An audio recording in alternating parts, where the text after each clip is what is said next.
All right, good morning. Just a really quick update that I wanted to share with everybody for some changes to the website. Based on some of the things, if you watch Coffee Talk Monday, there's just a lack of journalism, news in the industry. Technically curated articles, like having somebody actually sign off on information as technically correct that doesn't have a profit gain or a profit incentive in it, like just a pure technical that. Anyway, so we're going to make some changes to the website. So I want to show these to you. So if you visit collisionhub.com and you're on the website, if you notice now, sort of in the middle, there's this new news and blog post section that you can go to. So you can click there and get in it. We got three of them put up first part of this week, and then we'll be adding some more.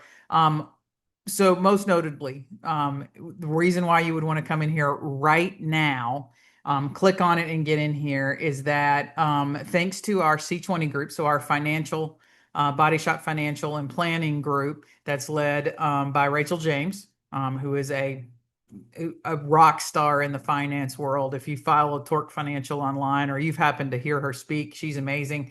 But thanks to working with her and her team and talking to some certified financial planners and some tax accountants and or tax lawyers and whatever, there is a quick little hit document on what has changed now with the big beautiful bill. So the one big beautiful bill that passed on July 4th, and then what that affects.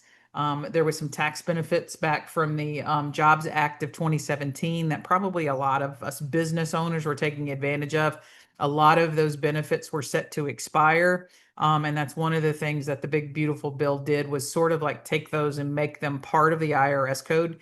Now, even though they're deemed permanent changes, those things will, obviously you could have a new regime come in, so to speak, and then the tax code could be rewritten again. But there are things in here that if you're not a business owner, if you're just a tech or an estimator, or you just, have a job working for anybody, there's some new changes in your individual tax incomes. Deductions, maximum deductions. For instance, you can deduct your auto loan interest, which is a new one that's going to be really good. The tax child credit, some changes there.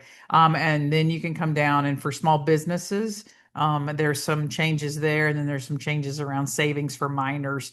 So if you got kids and you're interested in, like, saving for their future or whatever, but you can go to the website. You'll be able to jump in and see that article, read through it. It's a lot of little, hits. We do recommend, obviously, the disclaimer. I am not an attorney. I'm not a tax attorney. I am not a financial planner. We just want to give you some guidelines and advice. You'll find some other articles in there. There's one right now that we've linked to from Robert McDormand out of Texas, talking about the right to appraisal changes in Texas. And I want to do sort of a call. I mean, our technical advisors obviously are Larry and Mark Olson and some other people around the industry. We're going to be publishing their technical articles. So Larry and Mark and everybody will be writing new articles, and you'll be published here and you'll be able to get to them. But if you are an expert in something, perhaps you're an ADAS expert, or you have another alignment or whatever your thing is, and you want to write a technical article that isn't necessarily a marketing and advertising spin, well, then you can write those and submit them. We'll send them through our vetting process, but we want a place where there's technical, legal, just good training, news information that doesn't come with a price tag or wasn't a press release that somebody was pushing. So that's a new change on the website. I strongly encourage that you get in there. Definitely read the information that our 20 group was able to learn about the big, beautiful bill, and some of the tax benefits that you can start taking advantage of this upcoming tax season. So when 2025 closes out and you're filing your taxes, and hopefully you're not waiting until April, but there's some beautiful benefits that you're going to be able to have this year, possibly get a bigger return. So thanks. Go check out the news site now.